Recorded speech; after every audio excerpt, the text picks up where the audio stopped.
নমস্কার বন্ধুরা, আজকে রান্না হবে কুমড়ার চচ্চড়ি। দেখুন আমি কুমড়োটা এনেছি, কুমড়ো কেটে নিয়েছি, ধুই পরিষ্কার করে নিয়েছি। সামান্য উপকরণে কুমড়োর চচ্চড়ি ভাজা হয়ে যায়। এখানে পেঁয়াজ কুচি লাগবে, আর এখানে মশলা, তেল, সরিষা ফোড়ন আর হলুদ আর লবণ। এই সামান্য উপকরণে কুমড়োর চচ্চড়ি ভাজা তৈরি হয়ে যাবে। এখন চুলা ধরিয়ে ফ্রাই প্যান দিয়ে দেব। চুলা ধরিয়ে ফ্রাই প্যান দিয়ে ফ্রাই প্যান গরম হয়ে গেছে। এখন একটু কুমড়ো ভাজা, বেশি তেল লাগে না, অল্প তেলেই কুমড়ো ভাজা তৈরি হয়ে যায়। আমি 1 টেবিল চামচ তেল দিয়েছি। এখন সর্ষে ফোড়নটা দিয়ে দেবো। অল্প দিলেই হবে, বেশি লাগবে না।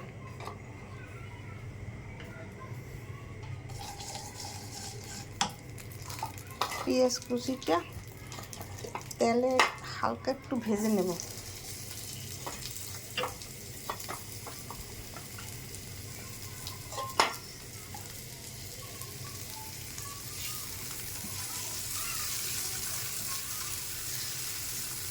কুমড়োর সাথে পেঁয়াজটা ভাজা হয়ে যাবে।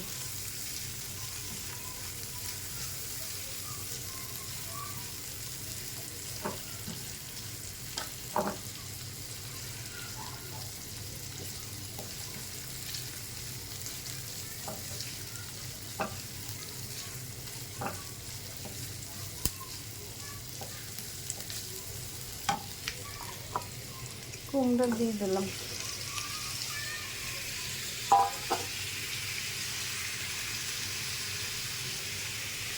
আধা চামচ হলুদের গুঁড়ি,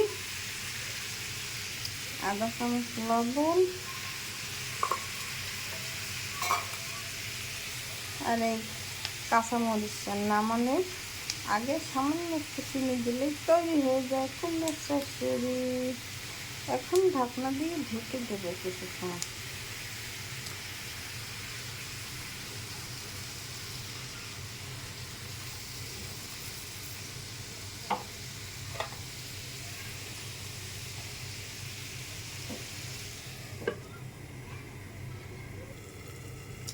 এই ঢাকনা তুলে দিলাম, আমার কুমড়ো ভাজা প্রায় তৈরি হয়ে গেছে।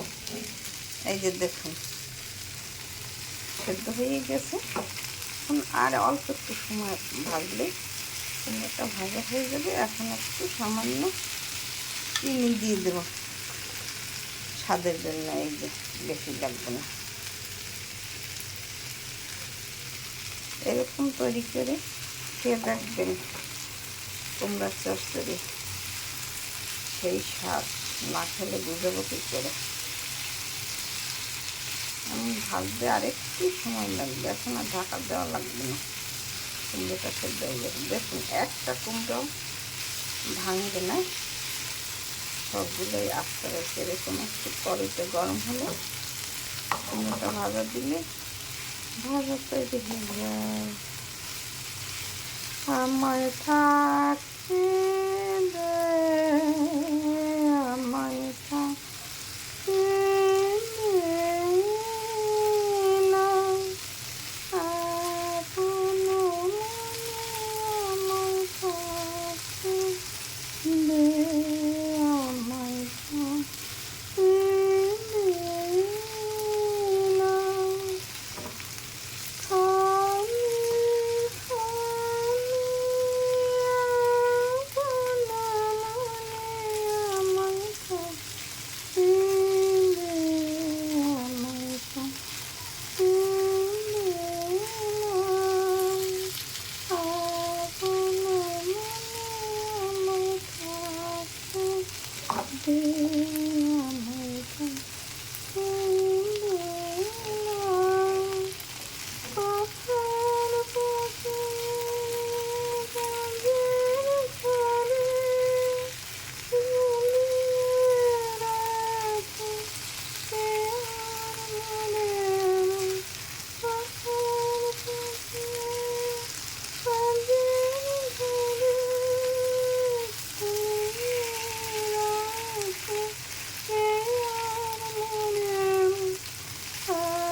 আমরা কুমড়ো ভাজা হয়ে গেছে, কুমড়ো ভাজা একটু সময় লেগেছে, তার জন্য আপনাদের সাথে একটা গান শেয়ার করে নিলাম।